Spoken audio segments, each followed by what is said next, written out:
December 4ஆம் தேதி India வருகை தருகிறார் ரஷ்ய அதிபர் விளாடிமிர் புட்டின். மேலும் விவரங்களை எமது செய்தியாளர் ரமேஷ் வழங்கிட கேட்கலாம். ரமேஷ், முழு விவரங்கள் என்ன பதிவு பண்ணுங்க. ரஷ்ய அதிபர் விளாடிமிர் புட்டின் 2 நாள் அரசுமுறை பயணமாக எதிர்வரும் டிசம்பர் 4 மற்றும் 5 ஆகிய தேதிகளில் இந்தியா வருகிறார். இதனை இந்திய வெளியுறவு அமைச்சகம் அதிகாரப்பூர்வமாக தற்போது அறிவித்திருக்கிறது. பிரதமர் மோடியின் அழைப்பை ஏற்று இந்தியா வரும் ரஷ்ய அதிபர் இந்தியா மற்றும் ரஷ்யா இடையில் நடைபெறக்கூடிய 23வது வருடாந்திர உச்சி மாநாட்டில் பங்கேற்கிறார்.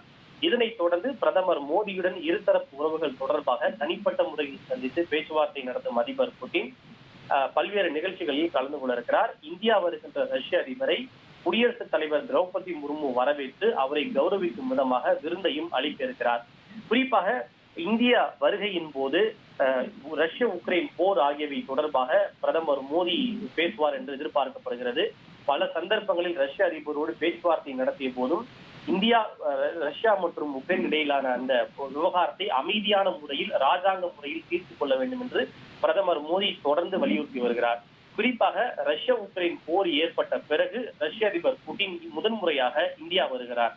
கடைசியாக 2021ஆம் ஆண்டு இந்தியாவில் நடைபெற்ற வருடாந்திர உச்சி மாநாட்டில் பங்கேற்பதற்காக புட்டின் இந்தியா வந்திருந்தது குறிப்பிடத்தக்கது.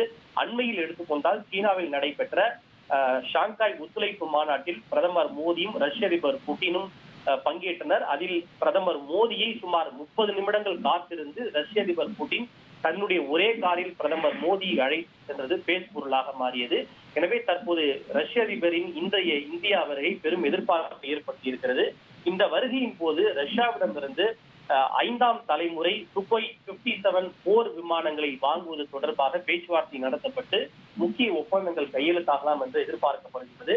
குறிப்பாக அமெரிக்காவினுடைய F-35 லைட்டர் போர் விமானங்களுக்கு மாற்றாக ரஷ்யா இந்த சுகோய் 57 போர் விமானங்களை முன்னிறுத்துவது குறிப்பிடத்தக்கது. விவரங்களுக்கு நன்றி ரமேஷ். இனி செல்லும் இடமெல்லாம் செய்தி. தந்தை டிவியின் வாட்ஸ்அப் சேனலை ஃபாலோ பண்ணினா செல்ல இருக்கும் இடமெல்லாம் செய்தி. இதோ QR கோட் இப்பவே ஸ்கேன் பண்ணுங்க, ஃபாலோ பண்ணுங்க.